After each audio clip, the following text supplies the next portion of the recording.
Hello, my name is Ria, and I just love astrology. The ninth house. The ninth house is it's a Caden house. This is the house of higher learning. It's the house of God. It's the house of higher education. It's the opposite of your third house, which is the lower mind. It's ruled by Jupiter and the sign of Sagittarius, which is the higher mind. And everyone's got a lower mind and a higher mind. But obviously, the content of our lower and higher minds differ depending on the placement on your birth chart. It's the house of all things that are foreign to you. It's the house of good fortune. Someone with Venus in the ninth house is a person who would like to travel, who enjoys traveling.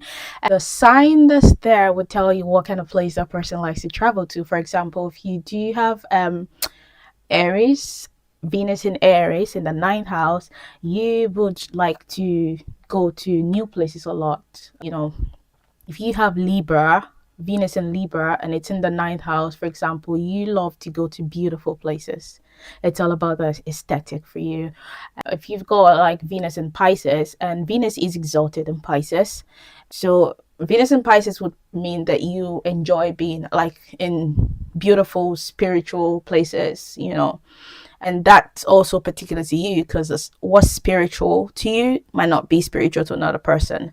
But the ninth house is the house of foreign things. It's the house, but it could be interstate, like within the same country.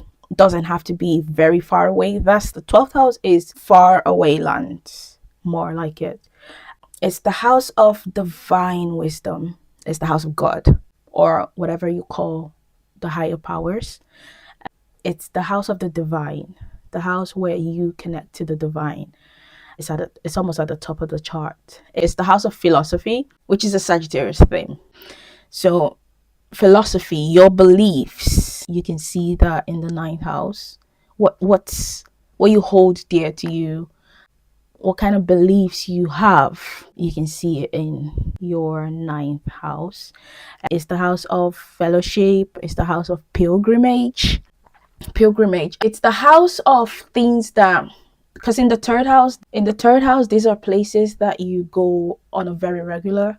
In the ninth house, these are not places you go regularly. These are places that you go, occasionally, like pilgrimage. Some people might only go on pilgrimages like once in their life, and some would go more than once, but it's never a place that you go every day. It's never a place you go every week.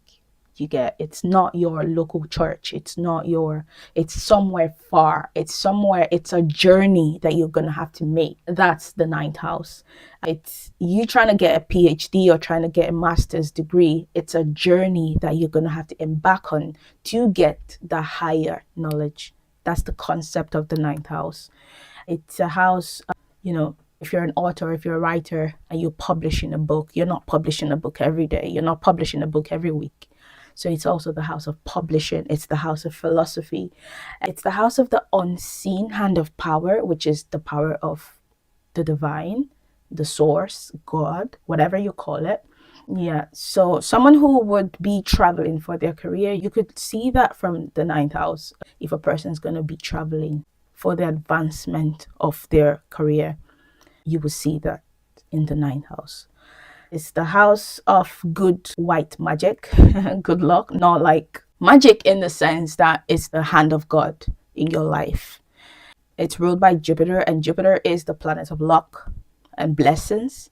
So that's the idea. It's the house where little effort gets huge blessings. It's basically the house where you are most connected to God in that sense. So the concept of the ninth house is a house that could tell you about who's gonna make a decision on what's gonna happen in your 10th house, like what you need to do to achieve your 10th house, which is your legacy, your career standing, your public image, what you need to connect to, what you need to do to achieve that 10th house, you can see from your 9th house. And that's why it's the house of the divine. It's the house of clear thinking. It rules your left leg.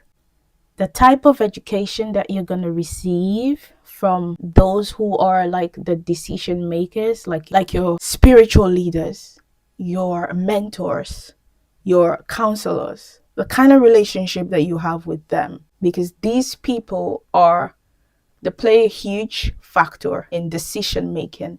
Because if you listen to them, we're talking about a guru, right? A counselor or like your advisor. It could even be your dad, your role model, your mentor.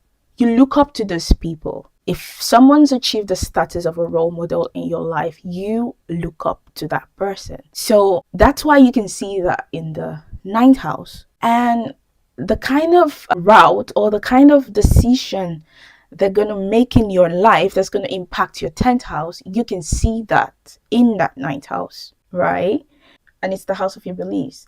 So a person with like Jupiter here would be like the ultimate spiritual person, with could have a tendency to be dogmatic, but could also be very optimistic or have like a very positive outlook on the philosophies of life.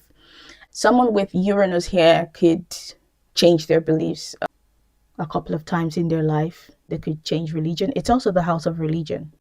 It's the house of spirituality. So it's the house of religion, religious beliefs, anything that has to do with beliefs, dogmas. That's the ninth house. Pluto here can bring transformation to your beliefs when it's activated by transit.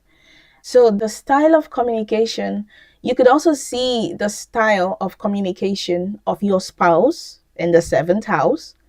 The way your spouse is going to communicate with you is the sign of your ninth house. Because the ninth house is the third from the seventh house, is the house of marriage. And third from it is communication. Because the third house is communication. So the third from any house is communication of the people in that house. So the 10th would be communication of your in-laws, because your in-laws are in your 8th house. See that? Someone with the moon here would find comfort in some sort of spiritual practice.